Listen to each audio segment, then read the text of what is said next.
한국 최고 지성 중에 한 명이라고 불리시는 이어령 씨는 거의 한평생을 그 확고한 논리로 기독교를 비판했던 분이었습니다.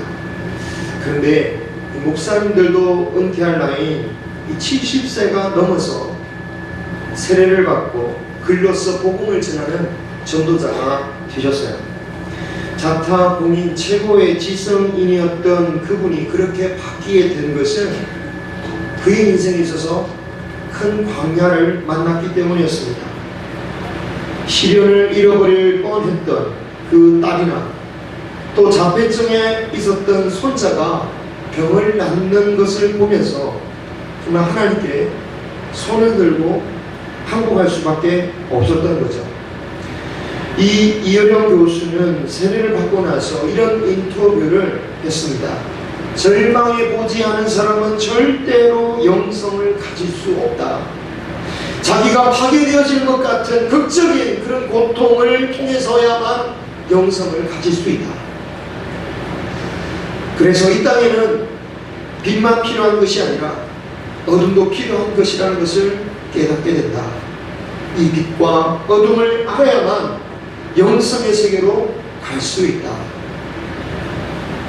지난 소구영신 예배 때에 우리의 이런 힘든 세상 속에서도 우리는 여전히 그래도 하나님은 신실하십니까? 라는 질문에 대해서 우리가 어떻게 고백해야 되느냐에 대해서 말씀드렸다면, 오늘은 이런 고대 광야의 길로 가게 하시는 그 하나님의 뜻은 무엇인가에 대한 생각을 한번 정리해 보고자 해요.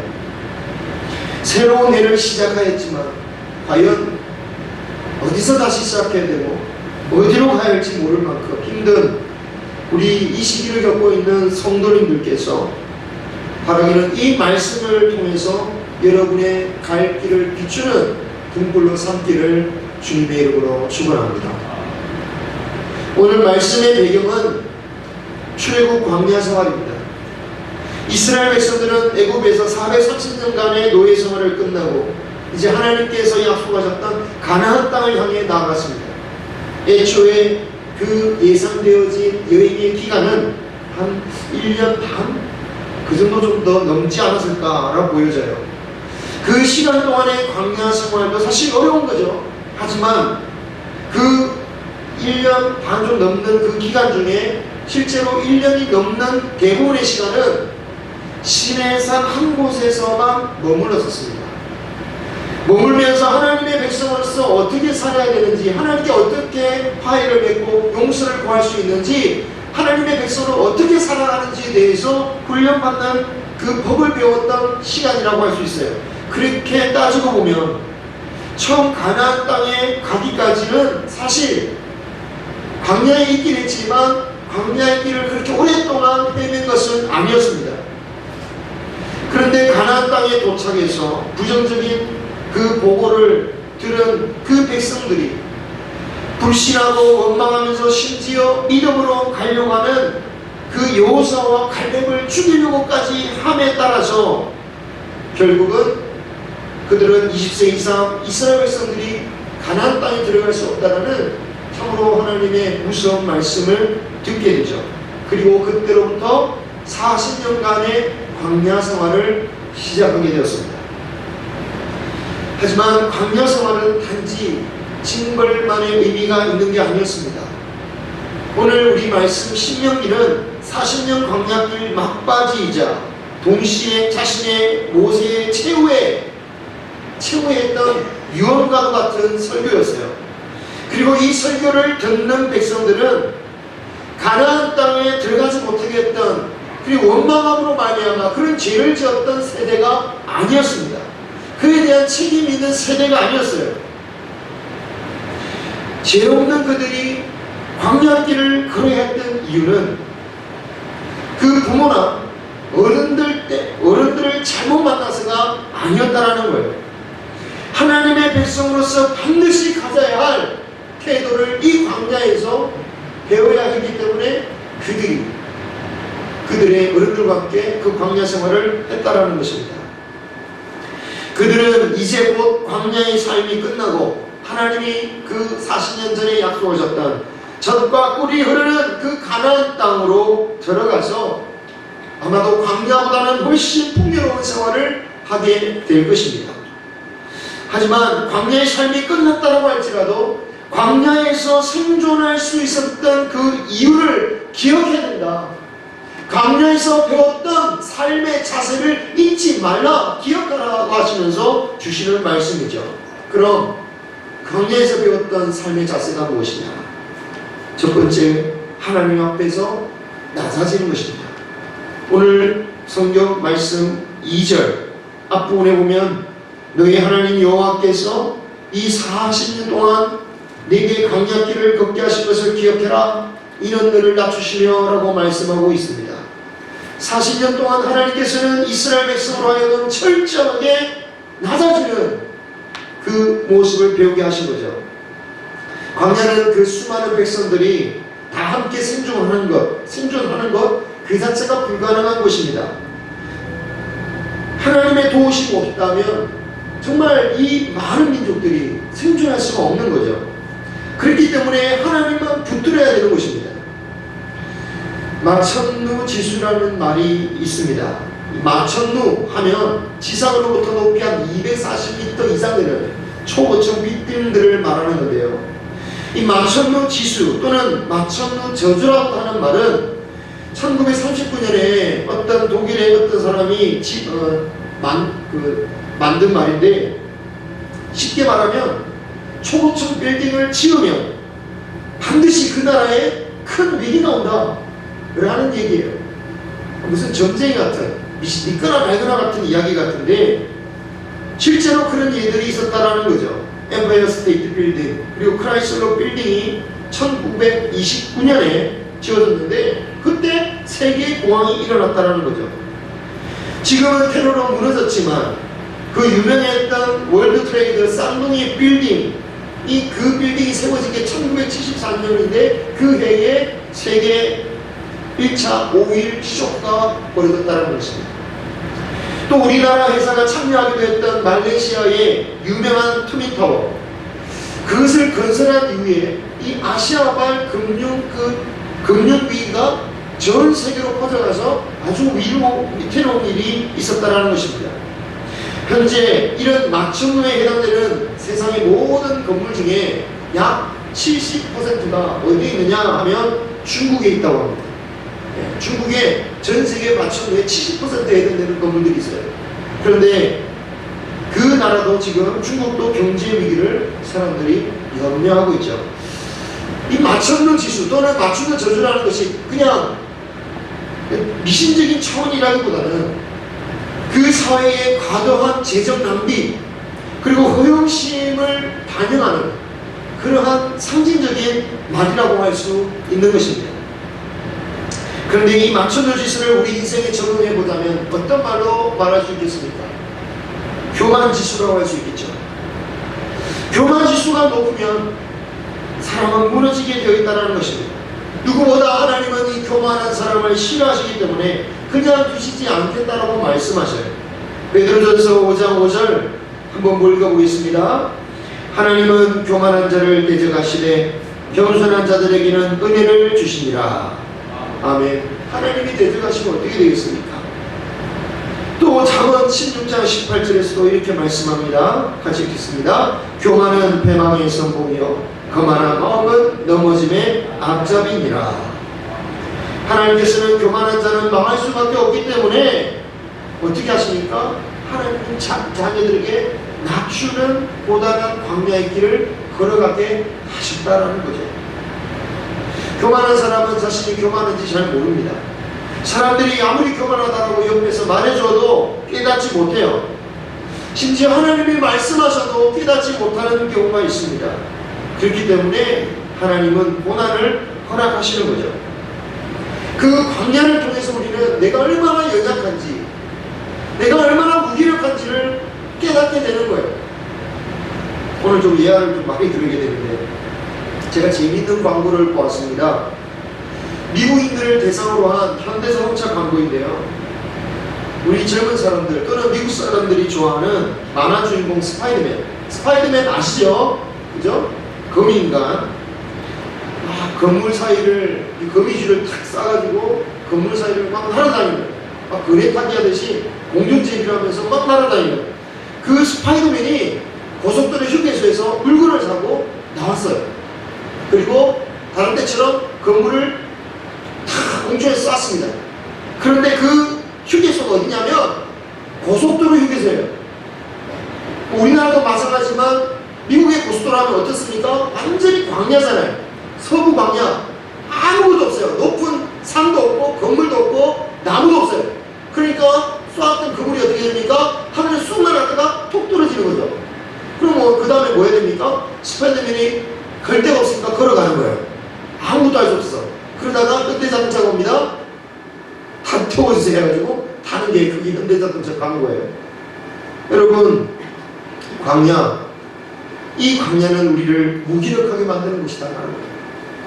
만약 누군가 도와주지 않는다면 목이 말라 죽든지 일사병으로 죽든지 아니면 짐승의 밥이 되는지 정말 우리는 무기력하게 느낄 수밖에 없는 것이 이 광야라는 곳이다라는 거예요. 그래서 우리의 인생의 광야는 어떤 곳입니까? 어떤 때가 우리의 인생의 광야입니까? 하나님밖에 의지할 데가 없을 때, 그곳이 광야라는 거죠. 하나님은 그 광야에서 이스라엘 백성들이 철저히 자신들은 아무것도 아니다, 우리가 아무것도 할 수 없는 존재라는 것을, 그 겸손을 가르쳐 주기를 원하셨다라는 겁니다. 사람이 등 따시고 배부르고 뭐든지 잘 되면 정말 하나님 찾기 쉽지 않습니다. 정말 하나님을 간절히 찾을 수밖에 없을 때, 하나님이 도와주지 않을 때, 그때서야 비로소 찾게 되는 경우들이 있어요. 찾을 수밖에 없죠, 그때는. 물론 이것도 믿음이 있는 사람에게나 해당되는 말입니다. 하지만 믿는 사람은 반드시 그때에 하나님을 찾을 수밖에 없는 거예요. 그 믿음 좋았던 다윗에게도 이런 광야의 시기가 있었습니다. 다윗은 선지자 사무엘로부터 왕으로 기름 부음을 받았지만 베들레헴의 목동으로 살았죠. 이런 다윗이 블레셋 장수 골리앗을 문맷돌로 죽이고 블레셋과의 전쟁에서 연승하면서 사울 왕의 신임을 얻게 됩니다. 사울의 딸 미갈과 결혼하면서 왕의 사위가 되고 단기간에 이스라엘 왕을 제압하고 오를 수 있는 최고의 자리까지 오르죠. 이런 상승장구 때 아마 다윗은 어쩌면 이런 생각이 한편에서 들지 않았을까요? 그 옛날 사무엘이 기름 부어서 내가 왕이 될 거라고 했는데 내 때가 가까이 왔구나. 이제 내가 떨어질 때가 없구나. 이제 내가 세워질 날은 얼마 남지 않았구나. 뭘 다윗이 그렇게 생각하지 않았을지라도 우리는 그렇게 생각했겠죠. 그러나 하나님은 그 높은 곳에 있던 다윗을 다시 가장 낮은 자의 자리로 떨어지게 만드셨어요. 광야의 도망자로 만들어 버리셨고요. 그 블레셋 왕 앞에서 침을 질질 흘리면서 미친 척하면서 생명을 살아야 무지하는 그러한 가장 낮은 자리까지 내려가게 만드셨다라는 거예요. 다윗의 삶, 그는 다시 이전의 광야로 돌아가게 된 거죠. 하지만 그 광야는 이전에 제가 자신이 어릴 때 겪었던 광야가 아니었습니다. 이전에는 참으로 어린 수리절 그 풋풋한 믿음으로 그 짐승들을 물리치며 골리앗을 이겼던 그 신선한 믿음으로 그 광야에서도 외롭지 않았는데 참으로 그 모든 영광을 누리다가 한순간에 떨어진 그 광야는 예전의 광야가 아니라 정말 다윗의 큰 고난의 그 광야였던 것입니다. 만약 다시 그 고통의 광야의 길에 들어섰을 때에 다윗이 이 땅의 사람들만 보고 이 땅의 것만 보았다면 자신이 놓쳐버린 그 모든 권세와 그 모든 것들을 바라보았다면 그는 그 광야에 있으면서 견디기가 어려웠을 거예요. 내가 무슨 잘못을 했던가? 네가 잘못한 것이라고는 충성밖에 더하지 않느냐? 내가 배신을 당했다. 하나님은 내가 하나님께 무엇을 잘못했던가? 믿음으로 싸운 것밖에 없는데. 하지만 그의 결론은 무엇입니까? 10편을 통해서 우리가 알 수 있듯이 그의 결론은 항상 나의 하나님은 신실하시다. 우리 성탄절 고백했던 본 것처럼 하나님은 신실하시다라고 고백했습니다. 그래서 그는 사울을 죽일 수 있는 그 기회, 자신의 광야의 생활을 끝내버리고 이제 그 왕궁으로 돌아갈 수 있었던 그 기회에서 오로지 하나님을 생각해서 두 번이나 용서해 주었던 것입니다. 그리고 그런 다윗을 하나님은 이스라엘의 가장 위대한 왕으로 세우셨습니다. 그러면 이 베드로전서 5장 6절에서 이렇게 말씀하시죠. 같이 읽겠습니다. 베드로전서 5장 6절입니다. 그러므로 하나님의 능하신 손 아래에서 겸손하라. 때가 되면 너희를 높이시리라. 아멘. 겸손한 자를 하나님께서 반드시 높이시리라. 그러므로 우리가 광야의 길을 지금 걷고 있다면, 하나님 앞에서 하나님께서 나를 낮추셨다면 우리 자신을 낮춰야 됩니다. 내가 이런 삶을 살 수 없어, 내가 이런 대접을 받을 수 없어 라고 하기보다는 그냥 낮아지는 거예요. 그럴 때에 하나님께서 그 광야길을 통과하게 하시고 우리를 다시 높여주시는 것입니다. 두 번째, 광야의 길을 걷게 하시는 것은 우리를 시험하시기 위함이라고 말씀하십니다. 2절 후반부의 말씀입니다. 우리 성경 보시면 너를 시험하사 부터 보면 너를 시험하사 내 마음이 어떠한지 그 명령을 지키는지 지키지 않는지 알려 하시니라. 그렇습니다. 광야의 길은 정말 하나님의 말씀을 순종하는지 안 하는지 테스트해 보는 거예요. 하나님은 우리를 사단처럼 유혹하시는 분은 아니시지만 우리의 믿음을 자라게 하시기 위해서는 테스트를 하십니다. 우리는 이런 하나님의 테스트를 잘 통과해야 돼요. 그럴 때 하나님께 더 귀한 쓰임을 받는 것입니다. 하나님께서는 아무것도 먹을 것이 없는 광야에서 하늘의 만나로 이스라엘 백성들을 먹이셨어요. 그런데 만나를 먹이시면서 중요한 원칙을 주셨죠. 중요한 원칙이 있었습니다. 그 원칙이 뭡니까? 안식일 전날을 제외하고는 오로지 그날 먹을 것은 그날만 거둬라. 여러분, 인간적인 생각으로는 어떻습니까? 아니, 더 많이 모으면 모을수록 좋은 거 아닙니까? 많이 모으면 모을수록 더 안심되고 좋은 거 아니겠습니까? 그런데 매일 하루치만 거두러 가시는 거예요. 그렇게 하신 이유는 사람이 모아놓은 떡으로만 사는 존재가 아니라 여호와의 말씀으로 살아가는 존재라는 것이에요. 하루하루 하나님의 은혜로 받는 그 떡을 통해서 알라라는 것이었죠. 3절 말씀 우리 같이 읽어보겠습니다. 3절 말씀, 자, 큰 소리 내야지 잠이 깨어집니다. 시작. 너를 낮추시며 너를 줄이게 하시며 또 너도 알지 못하며 내 조상들도 알지 못하던 만나를 내게 먹이신 것은 사람이 떡으로만 사는 것이 아니요 여호와의 입에서 나오는 모든 말씀으로 사는 줄을 내가 알게 하려 하심이니라. 아멘. 근데 여러분, 처음에 이스라엘 백성들이 처음부터 이 말씀을 믿습니까? 순종하지 못해요. 믿지를 못해요. 그래서 아니 앞으로 어떻게 될지 누가 보장하냐 말이죠.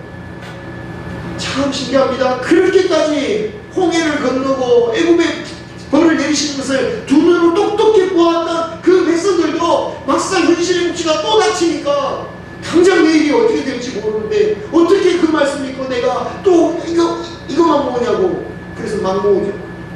그래서 그랬더니 어떤 일이 벌어집니까? 그 만나가 썩어가면서 벌레가 생기고 냄새가 났다는 거예요. 그 모습을 보고 모세가 굉장히 노하죠. 여러분, 은혜로 받은 만나지만요, 그 은혜로 받은 것을 의지하는 인생이 되어서는 안 된다는 거예요. 하나님의 은혜로 말미암아 우리가 지금까지 살고 있지만, 이 모든 것을 누리고 있지만, 이 은혜로 받은 이것 때문에 이것에 매여서 이것에 안에서 살아가는 인생이 결코 되지 말라는 거예요. 만나는 하나님의 사람이 말씀을 따라 매일매일 살아야 한다는 것을 매일매일 가르쳐 주시고 그 만나를 통해서 훈련시켜 주신 거예요. 물론 이게 매일매일 거듭되고 한 달 전부터 변함없어. 그러면은 그때부터는 이제 믿음의 단계가 넘어가지 이제 더 이상 믿음이 요구되지 않죠. 무뎌져요. 당연히 주시는 건 줄 알고. 그래서 불평도 하죠. 저 한나 맛없는 만나 이러면서 막 그런 마음도 듭니다. 그래서 그래서 때로 하나님은 우리가 정말 하나님 말씀 앞에서 믿음으로 사는 존재냐, 내가 스스로 확인할 수 있는, 정말 믿음으로 결단하게 만드는 그런 순간을, 그런 테스트를 하신다라는 거예요. 그 예가, 그 극단적인 예가 뭡니까? 아브라함 독자 이삭을 바치라고 한 거죠. 아브라함, 그 믿음 좋은 아브라함에게 이삭을 바치라는 거예요. 말씀으로 살지 않는 사람에게는 절대로 받아들일 수 없는 하나님의 말씀입니다. 아브라함은 그렇지만 말씀에 따라 순종했죠. 아브라함이 이삭과 함께 모리아산까지 사흘길을 걸어갑니다. 그리고 그 이삭을 데리고 또 모리아산 꼭대기까지 올라가는 그 험난한 길이 있습니다. 그러나 그 험난한 길보다 더 험난한 것은 아브라함의 마음이었겠죠. 정말 광야, 정말 하나님 도대체 어떻게 이해가 안 되는데 하나님만 바라보면서 뭐라고 기도할지도 모르겠어요. 하나님, 제가 이 아이 좀 살려주세요. 이렇게 기도해도 되나? 도대체 어떻게 기도해야 되지? 더 좋은 아이를 나게 주실 줄 믿습니다. 이렇게 기도해야 되나? 아니, 나는 그런 걸 원하지 않는데 어떻게 기도해야 되지? 기도할지도, 어떻게 할지도 모르는 마음으로 그 길을 걸어갔을 거예요. 그때에 하나님, 그렇게 아브라함은 그러한 광야의 길을 묵묵히 걸어가면서 하나님의 테스트를 합격하게 됩니다.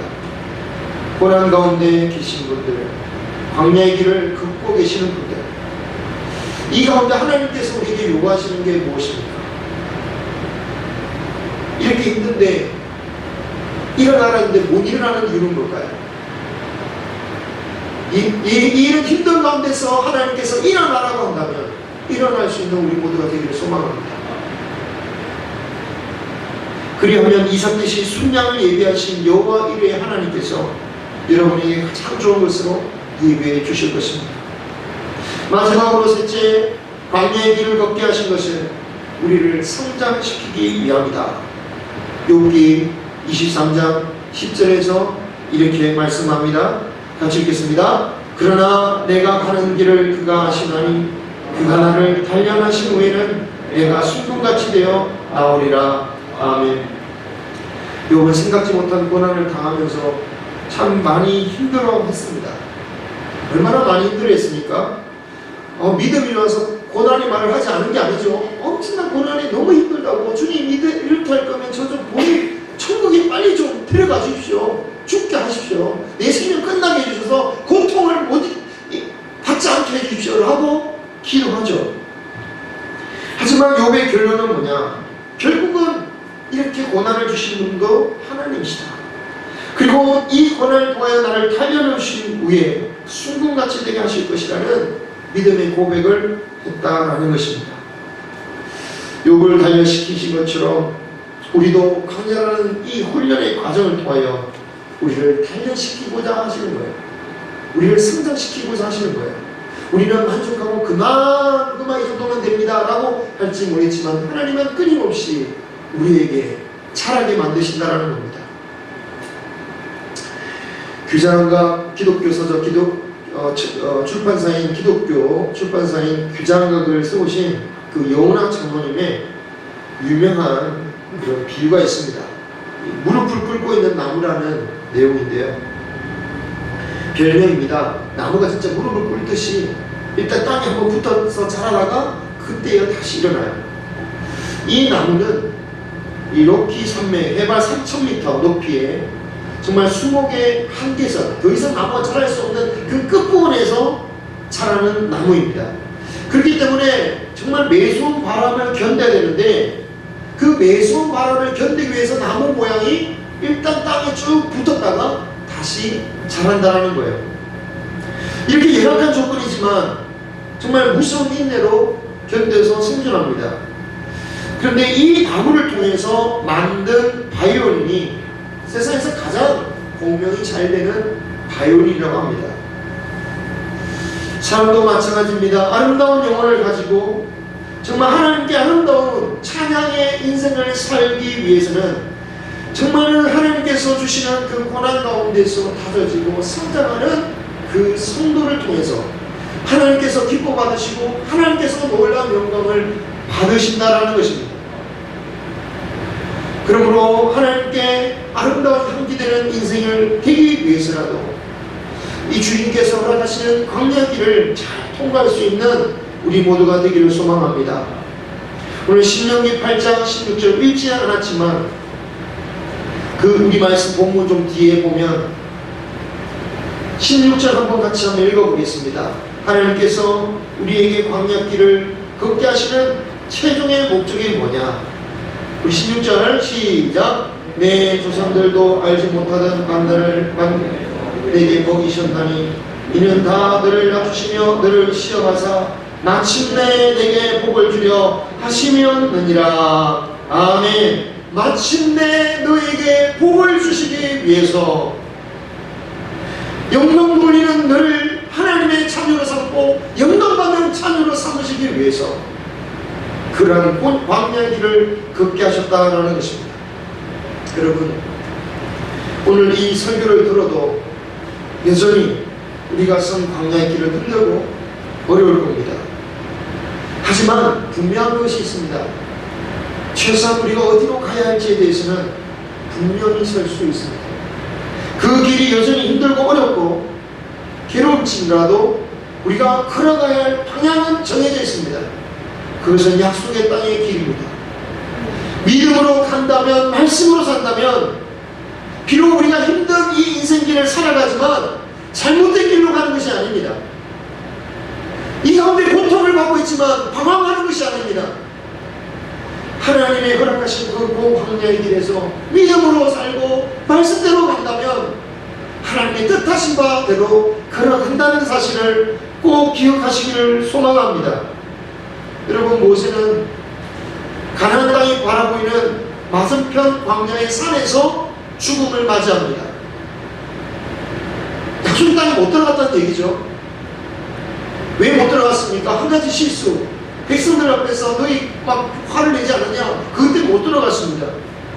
모세가 비록 실수로 인해서 가나안 땅에 들어가지 못했지만 그러나 하나님은 그 모세의 실수를 통해서 우리에게 너무나도 큰 메시지를 주고 있다는 생각을 정말 이 설교를 하면서 깨닫게 됐어요. 여러분, 모세가 비록 실수로 가나안 땅에 들어가지 못했지만 정말 모세는 그렇게 큰 비극을 맞은 것입니까? 정말 모세는 비극적인 인물입니까? 그렇지 않죠. 신명기 마지막에 모세를 가리켜서 모세와 같은 선지자가 그 위에 일어나지 못했다라고 할 만큼 대선지자라고 하나님과 대면할 수 있었던 유일한 선지자였다라는 거예요. 그리고 두고두고 하나님의 사랑하는 나는 모세의 하나님이다, 모세의 하나님이다, 하나님이 사랑하고 사랑하시는 존재였다라는 것입니다. 여러분, 모세가 정말 가나안 땅에 들어가는 자신들의 후손을 보면서 야, 너희들은 너무 좋겠다, 너희들은 너무 좋겠다 라고 했을까요? 그런 말씀이 없죠. 여러분도 잘 아시다시피 가나안 땅에 들어갔던 후손들, 그들은 결국 가나안 땅에 살았지만 또 다른 광야의 삶을 살아야 했어요. 녹록지 않은 삶을 그들은 가나안 땅에서도 살아야만 했습니다. 결국 모든 인생은 광야의 길에 들어설 수밖에 없는 인생들이에요. 우리가 이 땅에서 이루기를 원하는 것을 정말 마침내 성공하면 더 이상 걱정의식 없는 삶을 살아가는 것입니까? 그렇지 못할 거예요. 또 다른 광야의 삶을 살 거예요. 그것은 아마도 최근에 감옥에 나온 삼성그룹 회장님이 아멘할 겁니다.